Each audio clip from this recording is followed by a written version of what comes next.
akan langsung mulai dari IHSG-nya dulu. Thank you ya teman-teman udah nonton IG Live aku tiap hari, dan IG Live ini kayaknya udah jadi lifestyle aku deh, dan aku juga selalu menunggu-nunggu jam 8 malam gitu. Jadi momen yang menyenangkan sekali. Oke, ya, jadi ini ada yang bilang mau dapat bimbingan intensif belajar saham dan referensi? Bisa tanya jawab secara intensif? Yuk, daftar mtrade sekarang di mtrade.id/whatsapp atau klik di bawah sini ya. Di IHSG ambil bahan bakar dulu di bawah supaya cukup buat ngegas pas window dressing. Kurang lebih sih aku setuju sih ya, jadi kurang lebih sih aku setuju. Dan ini dia ada technical rebound dikit, teman-teman. Perhatikan IHSG masih bisa turun ya, dia bisa turun sampai 7115, dia bisa turun sampai 7050, sampai 7050, 7055 gitu ya. Jadi 7055 sampai di sini 7175, sekitaran inilah, dua garis ini kelihatan kan ya, dua garis ini ya. Nah, jadi ini perkiraan di bulan September nanti, dan juga di bulan Oktober. Terus pasar juga masih menunggu Fed meeting yang akan diselenggarakan tanggal 20-21, yang hasilnya tuh bakalan kita terima tanggal 22 September di Indonesia. Jadi nanti malam dini hari waktu Indonesia tuh bakal dimulai FOMC meeting The Fed hari pertama gitu. Dan proyeksinya The Fed masih bakalan agresif buat naikin suku bunganya sekitar 75 BPS sampai dengan 100 basis point gitu. Ya, jadi kalau naiknya suku bunga sesuai dengan antisipasi 75 sampai 100, maka IHSG most likely akan oke-oke aja, nggak akan sampai jatuh yang gimana-gimana banget. Lebih volatile ketika ada pengumuman inflasi inti Amerika yang naik beberapa waktu yang lalu. Nah, kalau suku bunga ini kayaknya udah anticipated. Jadi kalau misalkan dia naiknya 75 sampai 100 basis point, itu nggak akan sampai yang gimana banget. Tapi jika naiknya lebih dari 100 basis point, maka maka akan turun IHSG-nya, bakalan turunnya juga lumayan gitu ya.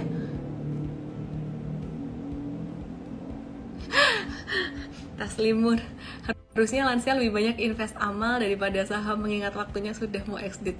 Karep mula. Ngamal kenapa harus nunggu tua ya? Nggak perlu nunggu tua, mindsetnya diganti. Oke. Yuk kita mulai bahas saham-saham hari ini.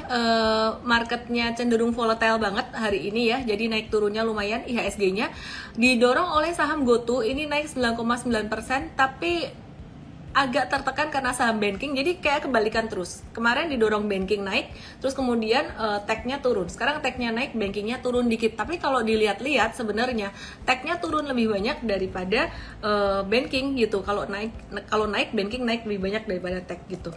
Nah, sekarang kita lihat hari ini tuh GoTo naik 9,9%, BCA, BRI cuma turun 1,1%. Nah, GoTo tuh teman-teman meskipun hari ini naik 9,9%, teman-teman perhatikan bahwa sebenarnya dia tuh turunnya, koreksinya tuh udah banyak banget gitu ya. Oke, jadi dia koreksinya tuh udah banyak banget untuk GoTo.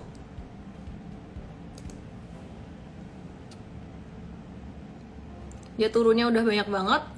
Ini kayaknya bakalan cuman technical rebound aja sih untuk GoTo ini, Gojek Tokopedia. Jadi hati-hati ya teman-teman ya. Aku sih masih wait and see untuk GoTo ini gitu. Jadi belum beli, apalagi jelang pengumuman suku bunga. Nah, jadi kalau suku bunga naik, gimana nih, bakalan ngaruh nggak ke Gojek Tokopedia dan juga untuk saham-saham teknologi lainnya? Ya pastinya tetap ada efeknya ya. Terus kemudian apa sih sebenarnya dampak dari kenaikan suku bunga ke sektor teknologi? Kan sektor teknologi itu kalau belum cuan, biasanya Mbak nggak mau kasih utangan kan, jadi nggak ada urusannya dong sama suku bunga. Ada yang nanya kayak gitu beberapa hari yang lalu. Nah sebenarnya korelasinya adalah kalau suku bunga naik itu likuiditas atau peredaran uang di pasar jadi agak turun. Nah terus kan kalau perusahaan teknologi itu mereka banyak yang bergantung pada suntikan dari venture capital atau pemodal, dimana pemodal atau venture capital itu mereka jadi nggak agresif lagi mendanai sektor teknologi seperti sebelum-sebelumnya gitu, terutama seperti tahun 2020 ketika the Fed printing money gitu ya. Jadi itu jadi masa kejayaan buat perusahaan-perusahaan teknologi yang bergantung pada VC gitu. Nah pemodal atau VC itu akan mengamankan, VC itu salah satu pemodal gitu, itu akan mengamankan modalnya untuk masuk ke aset yang lebih defensif ya. Jadi seperti bonds daripada invest ke startup yang mungkin belum menguntungkan. Jadi mereka juga lebih konservatif, mereka lebih berhati-hati. Sekarang milih startupnya mesti kayak udah ada hasil dulu gitu, udah ada dikit cuan gitu ya. Nah sekarang apalagi resiko ekonomi lagi meningkat. Jadi itu kaitannya kenaikan suku bunga dengan sektor teknologi.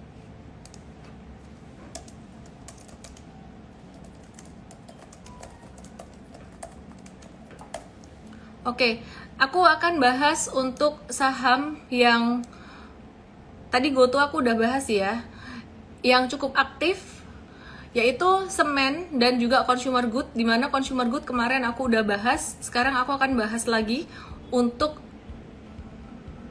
semen.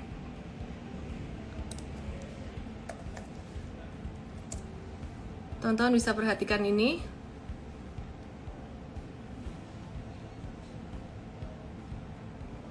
Ya, SMBR. Kalian masih punya nggak SMBR? SMBR, aku jujur ya, kapan hari itu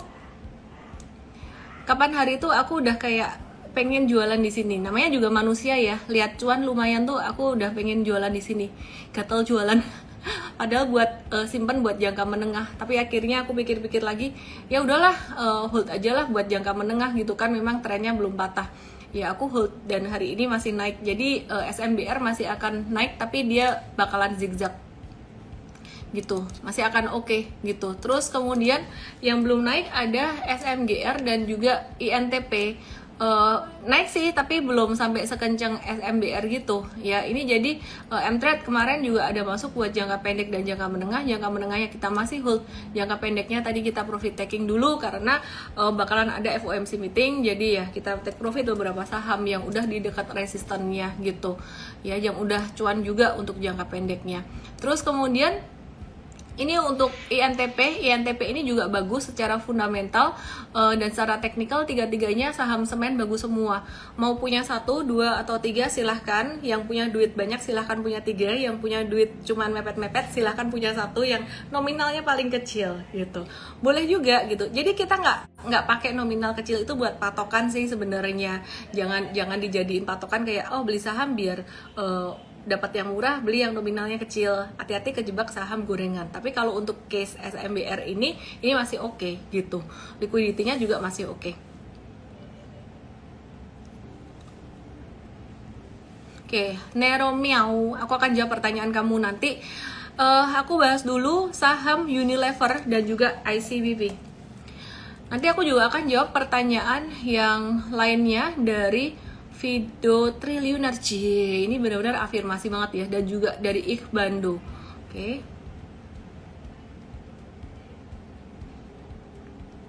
Rachel, Sergio, duit aku banyak nggak? Ya nggak tahu, kamu yang tahu.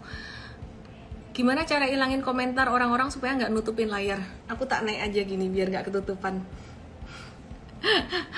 Ya, teman-teman, aku mau bahas Unilever. Unilever ini hari ini mantul dari area support ya. Jadi M-Trade ada rekom untuk jangka pendek dan jangka menengah ya.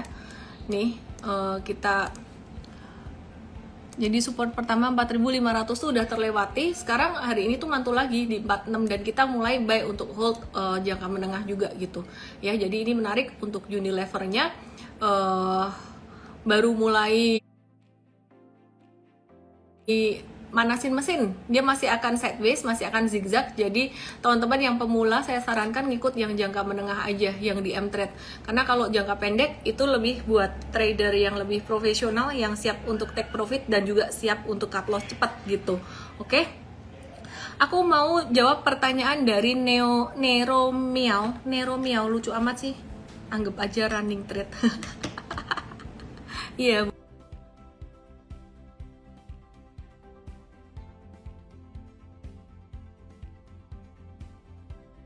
Buatkan suatu saham, apakah indikator MA? Putus-putus. Iya, anak aku mulai ngegame dia mulai kedengeran suaranya tuh, hahaha gitu. Jadi ya kayaknya aku ganti wifi dulu ya, dan aku udah ganti password wifi ku yang ini biar dia nggak bisa pakai. Tunggu ya, jangan kemana-mana ya, aku ganti wifi dulu, hold dulu. Oke, udah lancar belum?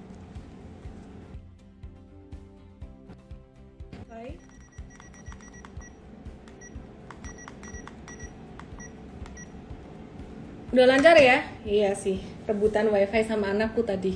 Aku pakai wifi yang baru, udah ganti password juga, jadi nggak mungkin nyantol di HP dia.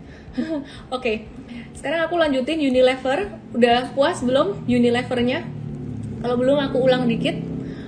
Unilever ya, ini resisten 4850, perjuangan masih panjang, tapi kalau aku bilang sebenarnya ini worth it sih kalau teman-teman mau menabur di sini dan simpan buat jangka menengah. Jadi nanti kalau misalkan yang jangka menengah panjang, misalkan mau simpan sampai setahun, dia turun kalau ke 4.500 boleh masuk lagi loh, bisa ambil lagi gitu ya. Oke. Hadi Utomo wifi-nya pakai bandwidth management, bener juga ya. Oke, sekarang aku masuk ke ICBP. ICBP ini sideways juga.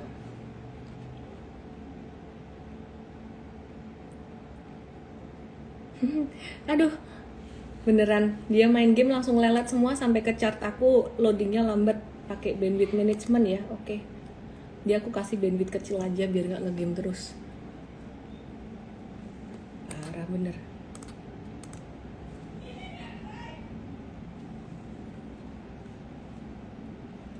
Yep, ICBP udah mulai lumayan naik. Dia punya valuasi belum begitu mahal sih, jadi teman-teman yang ketinggalan kalau mau simpan buat jangka panjang masih bisa loh ya. Jadi masih bisa dicicil aja sampai angka 8450, beli dikit-dikit gitu. Jadi ini beli aja kalau yang mau buat jangka panjang, mumpung masih ada kesempatan. Dan semoga nanti di September akhir, di Oktober dikasih koreksi dikit, tapi kayaknya nggak bakalan banyak deh koreksinya gitu. Oke. Resisten 1 8.900 hampir tertembus. Semoga ada koreksi dikit dulu biar teman-teman yang belum masuk bisa masuk. Dan next resisten bisa ke 9.600. Jadi ICBP-nya aku juga masih ngehold karena aku simpan buat long term gitu. Oke. Terus saham nikel banyak banget yang pakai wifi repeater. Oke. Banyak banget yang nanya saham nikel. Oke, aku akan bahas ya untuk saham nikel. Aku ngelihat bahwa sentimen electric vehicle ini buat ke depan bakalan bagus karena pemerintah Indonesia itu benar-benar ngegancarin banget ya campaign untuk electric vehicle supaya perusahaan-perusahaan dari luar tuh juga mereka mau buka pabrik di Indonesia, dan pemerintah tuh maunya mereka tuh buka pabrik di Indonesia bukan cuman untuk elektrik baterai aja, tapi bukan untuk baterai aja, tapi juga untuk kendaraannya juga gitu. Jadi itu satu hal yang sangat bagus. Sebelum aku lanjutkan ya guys ya, Nunik Kitchen dia nanya nanya Indofood. Sebentar, aku pengen bagiin sesuatu ke kalian dari sisi makro, ada yang menarik ya. Sambil aku buka data, teman-teman boleh lihat Indofood dulu kali ya. Yang telat di ICBP dan telat di Unilever, masuk aja Indofood. Masih boleh masuk nggak? Masih boleh banget buat jangka panjang. Jangka panjang ini masih boleh banget, angkanya masih bagus gitu. Dan ya, dan teman-teman kalau untuk bentar ya, aku mau buka data dulu. Oke. Ya, ini untuk Indofood dibandingkan ICBP udah naik tinggi, tapi Indofoodnya belum, dia lebih lagging. Kayaknya gara-gara CPO deh, ya CPO-nya agak-agak lelet kan, dia kan ada CPO juga di dalam sini gitu, jadi ada anak usahanya di bidang CPO. Jadi ya teman-teman boleh sih kalau mau buy di sini untuk jangka menengah panjang. Aku sih suka ngelihatnya, dan aku lihat ini kayaknya aku juga bakalan bakalan nambah beli. Oke.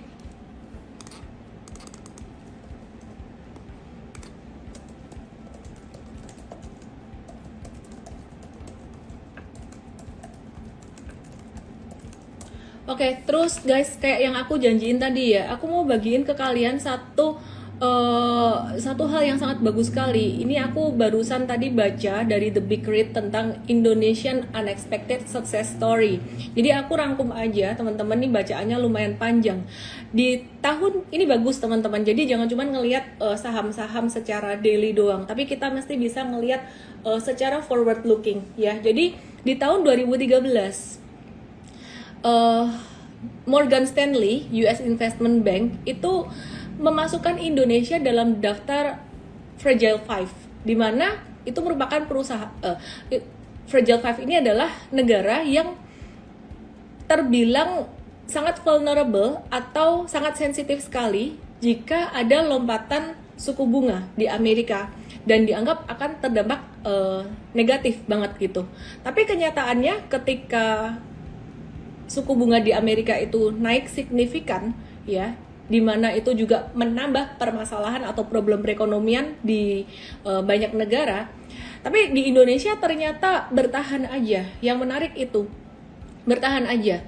Dan bahkan ketika global ekonomi ini lagi bermasalah banget dengan perang Ukraina kemarin dan juga global energy, food and climate crisis gitu. Jadi krisis energi global dan juga banyak hal lain lagi ya.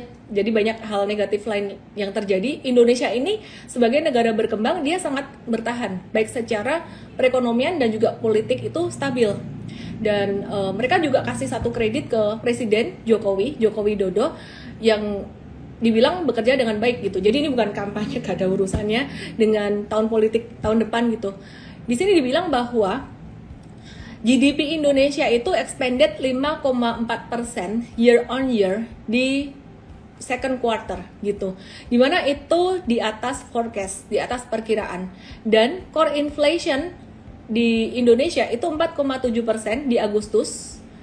Dan itu merupakan, kalau teman-teman mau tahu ya, yang paling rendah secara global. Rupiah pun di Indonesia termasuk yang best performing di Asia gitu.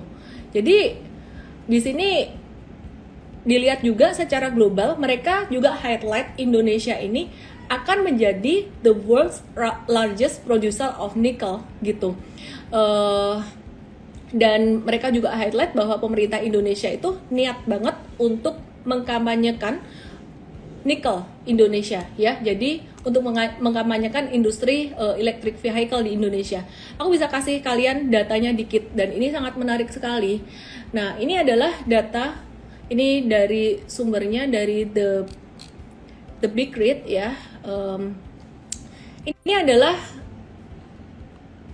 nilai tukar rupiah Indonesia. Aku coba pasin dulu sama layarnya ya. Jadi ini nilai tukar rupiah Indonesia dibandingkan dolar Amerika. Dimana kalian bilang, wah rupiah melemah. Tapi ternyata bandingin nih, dibandingkan dengan mata uang dari negara-negara Asia yang lainnya, Indonesia tuh yang paling kuat, dia yang menguat. Ya, jadi dibandingkan dengan Chinese renminbi, Malaysian ringgit, Indian rupee, Thai baht, Philippine peso, Taiwan dollar, Korean won, Japanese yen. Aduh, Japanese yen ini paling parah melemahnya, padahal ya negara maju ya, keren ya. Tapi kita mesti berbangga sebagai warga negara Indonesia, di mana Indonesia itu ekonominya luar biasa sekali. Nah, terus teman-teman yang perlu perhatikan juga adalah inflasi. Ini inflasi ya, ini inflasi. Indonesian inflation ini remain low by international standard. Jadi Indonesia ini termasuk negara yang bisa menekan inflasinya dengan baik gitu. Apakah ini belum full recover di Indonesia? Ya belum, sebenarnya belum full recover. Tapi kita nggak tahu apakah nanti kalau udah full recover bakalan jadi inflasinya tinggi atau enggak. Tapi teman-teman di sini ini menjadi satu dasar yang menguatkan persepsi aku bisa benar, aku bisa salah. Tapi dikala banyak orang mengatakan ekonomi global lagi jelek nih, perekonomian lagi mau resesi segala macam. Saya melihat Indonesia ini beda gitu, bukan saya sok nasionalis gimana, enggak. Saya melihat Indonesia ini beda dan dari global sendiri mengakui. Jadi kita mesti bandingkan, jangan ngomong ekonomi jelek, melemah, inflasi dan lain-lain. We have to compare. Indonesia ini bagus. Itulah alasannya mengapa kita berinvestasi di saham Indonesia dan aku not going into US market dan lain-lain saat ini gitu.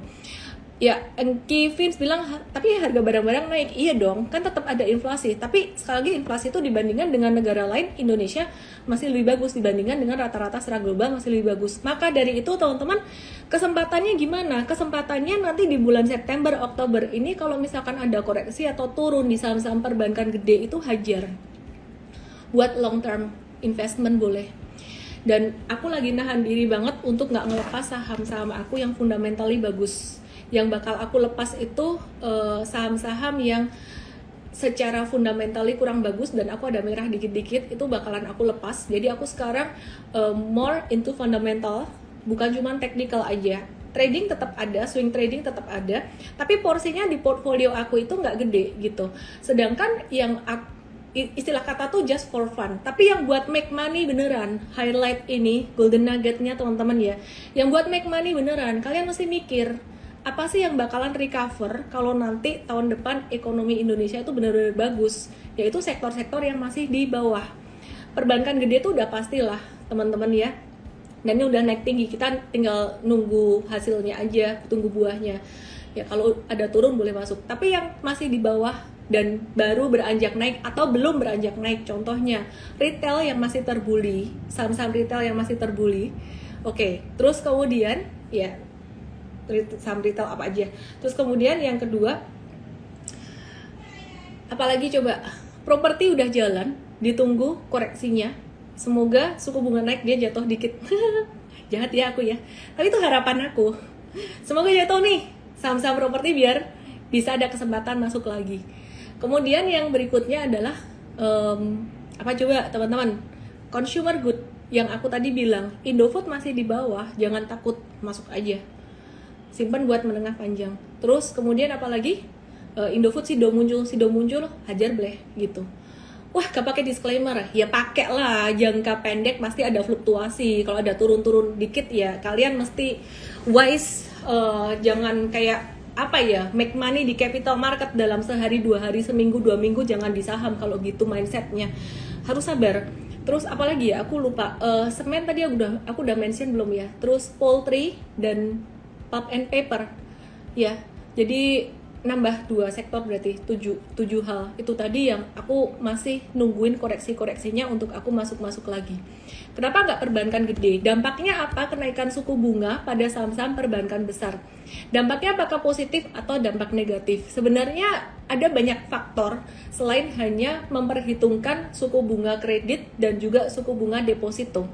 Kalau suku bunga deposito naik, of course cost of fund-nya jadi lebih tinggi gitu. Tapi kalau suku bunga kredit naik, bukannya pendapatan bank itu juga bakalan naik gitu. Cuman teman-teman mesti perhatikan di sini bahwa ada faktor lain di mana banyak orang yang bakalan kesulitan untuk bayar bunga bank kalau misalkan bunganya itu naik, kesulitan bayar kredit. Kemungkinan NPL akan naik. Jadi tingkat kredit macet akan naik gitu. Waduh, itu jelek dong buat perekonomian, buat sektor perbankan di Indonesia. Sekali lagi jangan ambil dari satu kacamata atau dari satu angle aja. Benar, aku setuju itu jelek. Tapi dibandingkan dengan negara lain, Indonesia posisinya, teman-teman lihat sendiri data yang tadi. Jadi kalau sekarang investor asing mereka udah mulai icip-icip masuk lagi ke saham-saham di Indonesia, kenapa kita tidak? Kalau misalkan NPL naik atau gimana, turun, perbankan gede, hajar aja. Oke, jadi segitu kira-kira sharing saya tentang perekonomian di Indonesia. Bentar ya.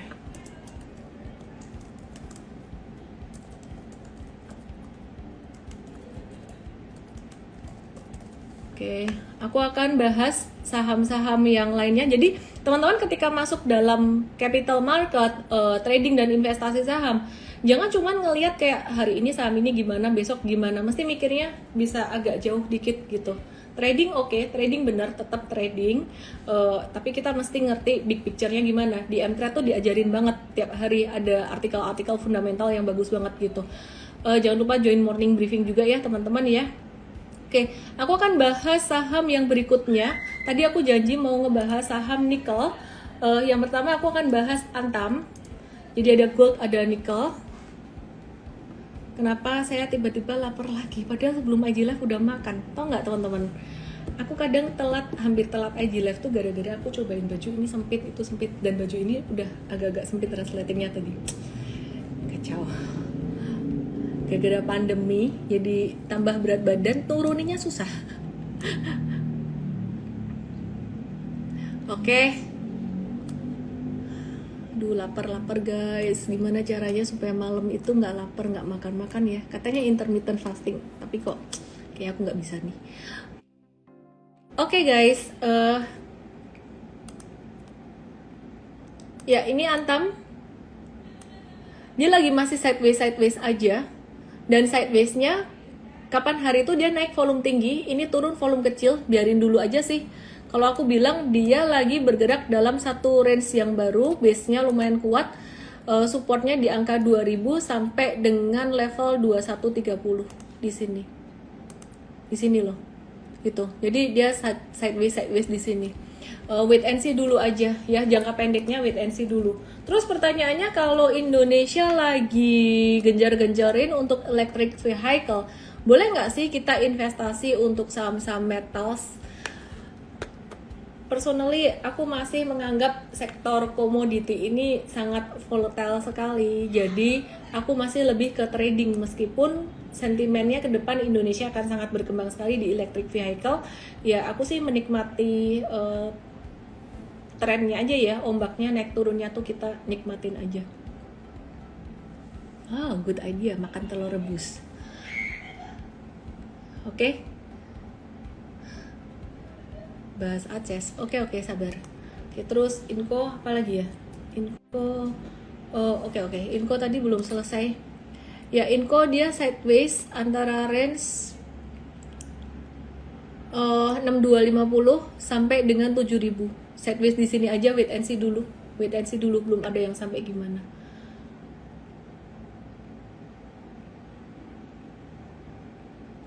Telur rebus kecap asin merica. Oke.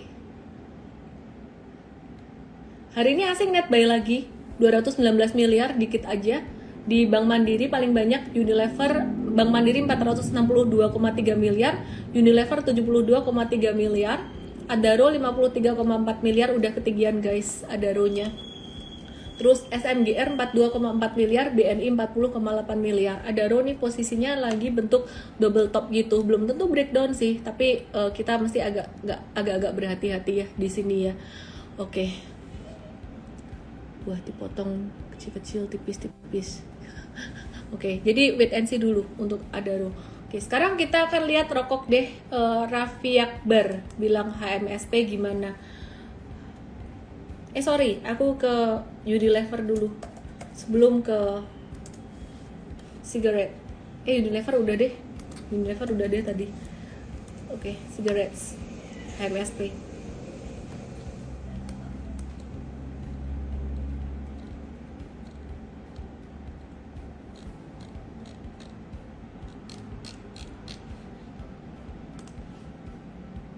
Oke, HMSP ini dia hampir mencapai level terendahnya sejak tahun 2010.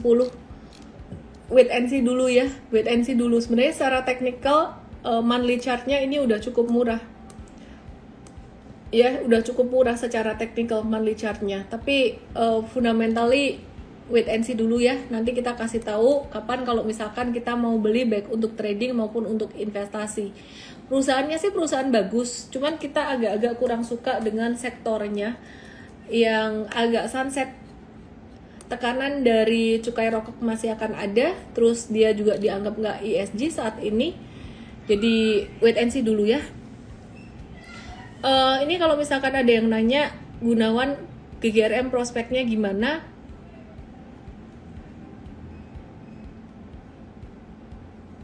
Kalau mau simpen buat long term investing sih ini murah banget, cuman ya naiknya kayaknya nggak bisa cepet. Aku lebih prefer di Indofood dan ICBP. Saham-saham IBT gimana prospeknya seperti Arko, Enkin. Oke, coba ya. Aku bahas Arko, Enkin. Tips biar nggak lapar, makan nasi 1 sendok aja diulang 30 kali. Baiklah. Sama aja itu. Oke. Arko udah naik ketinggian ya, dan dia udah divergen banget. Ini udah divergen banget nih. Jadi kayaknya agak-agak riskan.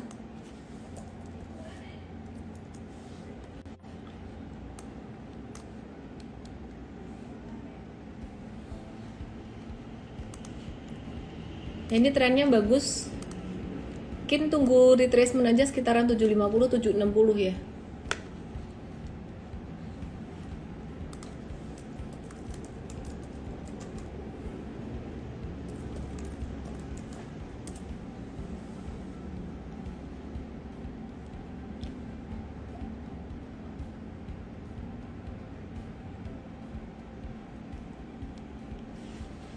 Oke, aku invite Coach William ya guys ya. Belum deh, belum invite Coach William. Aku mau bahas pertanyaan dari DM Instagram aku atau dari menu tanya saham Mtrade nih. Aku nggak tahu nih. Dari Vido. Cia mau nanya, yang dimaksud dengan kenaikan suku bunga itu maksudnya yang naik itu bunga pinjaman, orang yang pinjam uang di bank bunganya makin besar, atau bunga simpanan, orang yang menyimpan uang di bank dapat bunga yang lebih banyak. Kok setiap ada berita kenaikan suku bunga terutama dari The Fed, pasar begitu bergejolak dan sangat mempengaruhi pergerakan market? Mungkin yang ditanyakan adalah kaitannya antara kenaikan suku bunga dengan pergerakan saham gitu. Jadi kalau kenaikan tingkat suku bunga dari bank sentral, pastinya dua hal itu akan naik gitu ya, dari bunga kredit maupun bunga deposito atau bunga tabungan gitu. Yang menyebabkan kaitannya bertolak belakang dengan pasar saham adalah kalau suku bunga naik, maka orang-orang akan cenderung menyimpan uangnya di bank. Satu. Kemudian yang kedua, orang-orang yang akan kredit ya untuk sektor real, bisnis di sektor real, mereka akan mengurangi kreditnya maupun kredit konsumtif juga gitu. Jadi uang yang beredar di masyarakat jadi berkurang, menurunkan inflasi. Nah, poin yang ketiga, tingkat suku bunga yang tinggi ini menjadi beban buat perusahaan, menjadi beban buat emiten, sehingga bisa dianggap agak-agak menurunkan kinerja dari emiten. Oleh karena itulah pasar saham biasanya merespon negatif ketika ada kenaikan suku bunga. Dalam jangka pendek direspon negatif. Tapi jika kenaikan suku bunga ini bisa membawa perubahan yang bagus buat perekonomian ke jangka panjang, pastinya pasar saham juga akan mengalami recovery. Jadi faktornya ada banyak, bukan cuman soal suku bunganya aja. Oke, good question.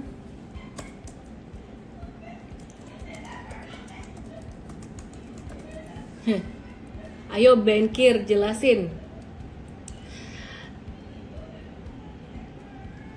Kriseri 771 apa 2%? Dampak sampai kemana? Iya sih. Neromio, apa pengaruh moving average dalam pergerakan satu saham? Apakah indikator MA lebih kuat dibandingkan yang lain?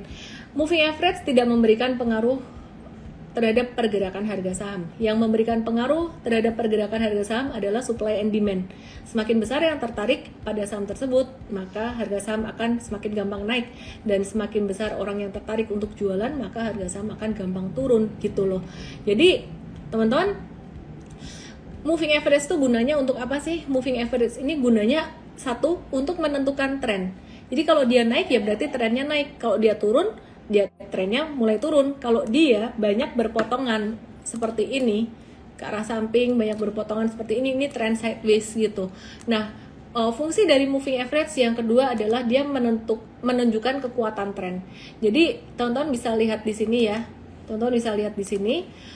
Jarak antara kedua MA ini jauh, maka sebenarnya tren naiknya lagi kuat. Demikian pula kalau pas lagi tren turun, ya ini contoh ya, dia lagi tren turun, contoh seperti ini jarak antara kedua MA jauh, sebenarnya tren turunnya lagi menguat di sini gitu. Nah terus teman-teman,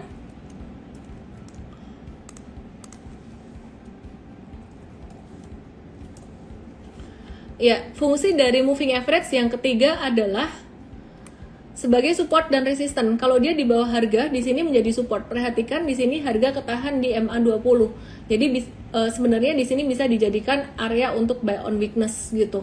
Tapi kalau misalkan kayak gini posisinya dibalik untuk saham yang lagi downtrend, nah teman-teman bisa perhatikan moving average-nya tuh ada di atas harga, dia bisa berfungsi sebagai resisten gitu. Jadi 3 fungsi dari moving average. 1, menunjukkan tren. Kedua, menunjukkan kekuatan dari tren itu sendiri, baik uptrend maupun downtrend. Jadi kamu bisa tahu nih kira-kira uptrendnya bakalan berakhir atau enggak, tuh 2 moving average-nya berdekatan. Nah, yang ketiga, dia menjadi support dan resisten. Kalau support bisa untuk buy on weakness, resisten waspada area jualan di situ. Oke.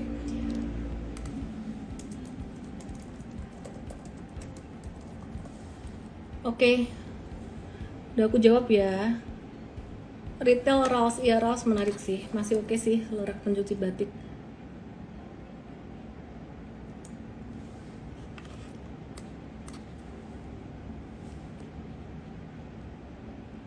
Ya, Rals masih oke kok. Kalau mau nabung buat jangka menengah masih bagus. Jangan lupa teman-teman, weekend ini ada workshop Zero to Hero yang ngajar sih Coach M-Trade. Aku open dan closing aja, nggak banyak gitu.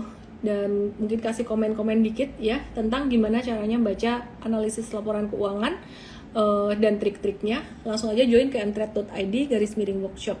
Oke. Dan juga masih ada bonus 3 bulan untuk teman-teman yang mau join M-Trade di mtrade.id/WhatsApp. Aku mau kasih tahu dulu, bulan-bulan ini September akhir sampai Oktober IHSG mau turun, mau koreksi. Jadi teman-teman kalau masuk ke M-Trade, ikutin untuk yang jangka menengah dan fokus belajarnya dulu. Jangan langsung rekomendasi swing trading dihajar-hajar, karena butuh mental yang kuat untuk swing trading, baik untuk profit taking maupun untuk stop loss-nya.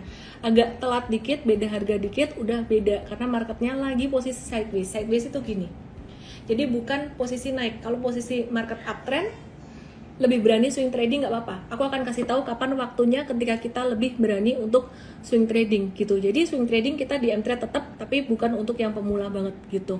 Oke. Ruli 1980 fungsi stokastik besok ya.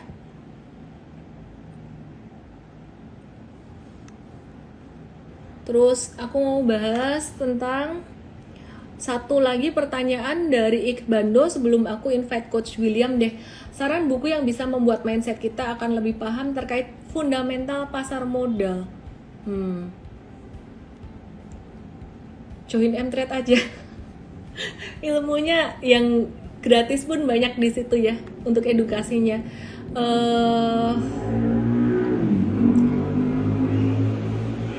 Di situ ada edukasi tentang fundamental ya. Jadi FA1, FA2 tuh teman-teman cari aja. Ada yang gratis-gratis juga gitu. Terus anyway, aku mau bagiin dikit tentang buku. Kalau buku aku yang ini bukan jualan sih. Ini bicara tentang psikologi trading dan di luar saham ya. Di luar saham teman-teman, kalian kalau lagi ada waktu, aku currently lagi reading this book. Aku lagi baca buku ini dan ini bagus banget ya. Jadi bukan bicara soal bangun pagi doang, tapi benar-benar reshaping mindset kita gitu. Untuk apa? Untuk tahu hal mana yang benar-benar kita mesti perlu lakukan. Pengantar akuntansi 1 ya, bener sih Rerahar. Aku tadi mau ngomong itu kok kayaknya gimana gitu. Oke. Pengantar akuntansi 1. Lucu. Pengantar ya. Kalau awet muda pakai skincare apa? Pakai make up, lightingnya yang terang, pakai filter. Jujur kan? Kalau kalian ketemu aku lagi jalan pagi ya beda. Oke, halo William. Hai, halo Miss. Selamat malam. Selamat malam. Oke, Will. Malam hari ini aku mau bahas tentang saham consumer good gitu. Gimana nih? Oke. Kalau consumer goods ya, mungkin kita melihat ada 2 sisi gitu ya. Kita melihat dari sisi yang pertama tentu saham consumer goods itu rata-rata sudah undervalue ya secara valuasi ya. Mungkin teman-teman tahu ya seperti ICBP, INDF, Gudang Garam, Sampurna, semua rata-rata secara valuasi sudah cukup murah gitu. Jadi kalau kita bilang dari sisi perspektif valuasi, seharusnya sudah mulai murah, dan kalau teman-teman pengen invest for long term gitu ya, seharusnya ini adalah momentum terbaik buat invest di saham-saham sektor consumer goods gitu ya. Tetapi di sisi lain ya, kita harus mengakui juga bahwa ada beberapa resiko yang perlu kita antisipasi. Seperti apa aja? Yang pertama tentu kita masih melihat adanya risiko dari kenaikan harga bahan baku gitu ya. Kita tahu harga harga CPO, harga gandum semua tuh lagi menguat gitu. Jadi itu ada efek dari sana dulu ya yang pertama ya. BBM naik ya, itu bisa membuat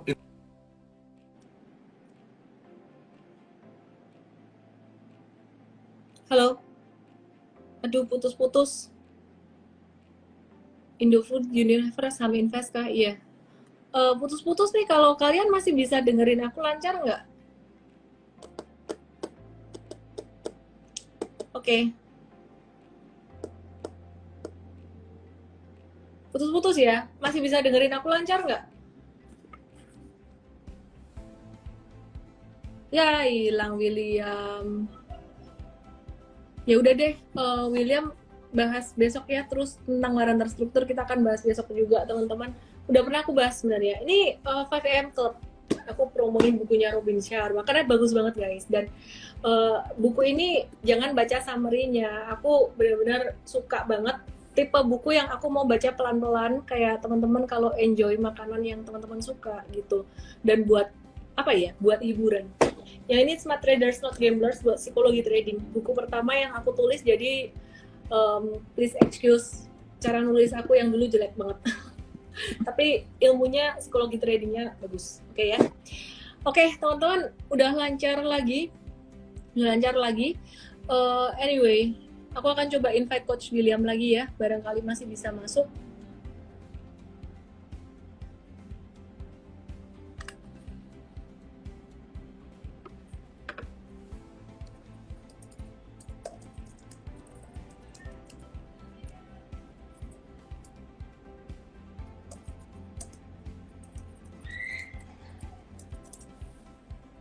Ya kayaknya nggak bisa masuk deh. Ya udah deh, ada Pak Haryanto Kandani. Pak Haryanto Kandani, tonton belajar banyak ya dari Pak Haryanto Kandani, juga follow tuh Instagramnya. Selamat malam teman-teman semuanya, terima kasih udah nonton IG Live malam hari ini. Ingat ya, apa yang aku share tadi, bahwa ekonomi Indonesia itu meskipun inflasi, meskipun harga-harga barang naik, meskipun kelihatannya rupiah melemah terhadap dolar, tapi kalian mesti tahu bahwa rupiah menguat dibandingkan mata uang di Asia lainnya, dan yang paling kuat dibandingkan yang lain di Asia. Dan juga inflasi Indonesia itu dibandingkan negara-negara yang lain itu masih lebih bagus. Jadi aku suggest kalau teman-teman nanti lihat ada koreksi di market, saham-saham turun, teman-teman bisa masuk buat investasi. Demikian pula untuk saham-saham retail, aku ngincar banget untuk saham-saham retail. Selengkapnya di morning briefing besok. Salam profit, good night. Jangan lupa join Mtrade ya, fokusnya buat belajar. Dadah, di mtrade.id, garis miring WhatsApp. Jual buku orange? Enggak lah, beli sendiri di Tokopedia. Dadah!